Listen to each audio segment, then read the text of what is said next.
In this video lecture, we're going to talk about biomolecules, also known as macromolecules. Now, there are 4 different categories of macromolecules, and these are all essential for life.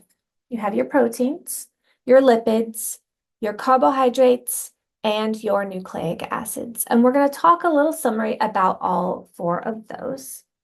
Now, macromolecules all contain carbon and are bonded to hydrogen. They can also contain oxygen and nitrogen.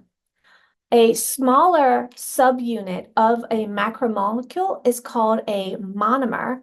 And so for the different categories, you have different monomers that are iconic to that category. If you have multiple monomers that are covalently bonded to each other, that would give you a polymer. In this video, let's go through the different categories, starting with carbohydrates. You will have either simple carbohydrates or complex carbohydrates. A simple carbohydrate is just a single monomer, would be your monosaccharide. And let's just say we have glucose, fructose, right? So these are some examples of your simple carbohydrates. A complex carbohydrate would be something like a polysaccharide or a polymer, and that would be your starch.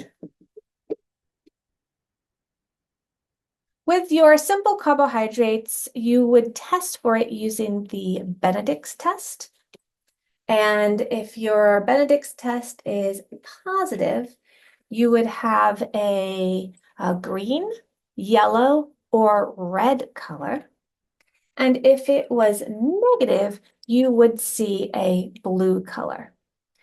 Most of your simple carbohydrates are monosaccharides. There are a couple of disaccharides that do test positive for a simple sugar. An example of that would be lactose. Now, with your complex carbohydrates, you do have this coil of glucose. So imagine each of these would be glucose, and they are covalently bonded together in a giant coil.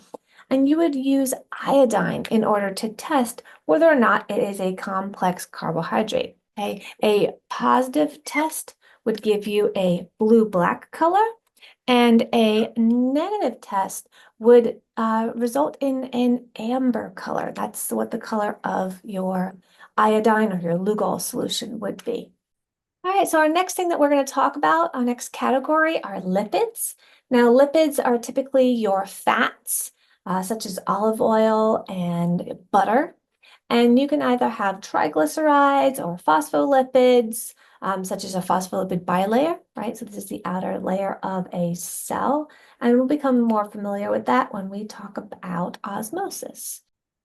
In order to test for lipids, you would use a variety of different methods. One is called Sedan-4, which we will not be using in the lab. Another common one is just a simple paper bag.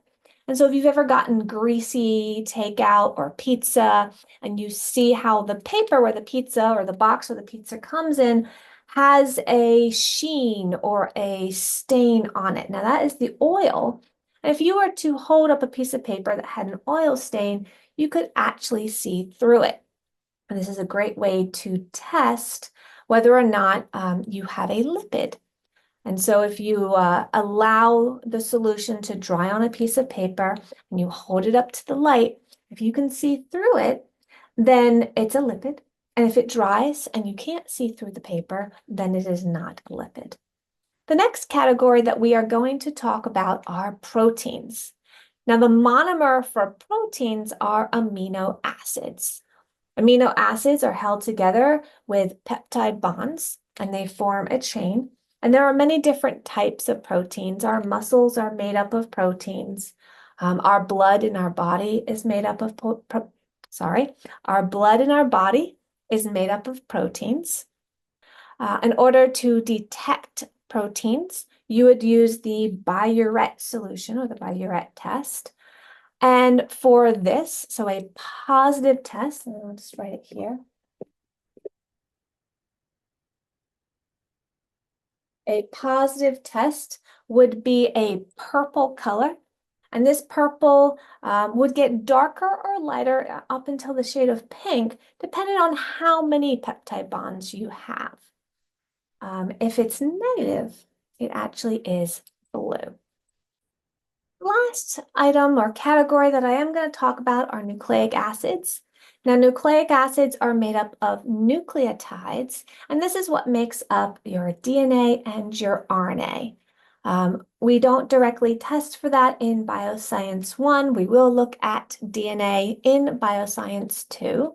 And so I will wait on that summary until next semester.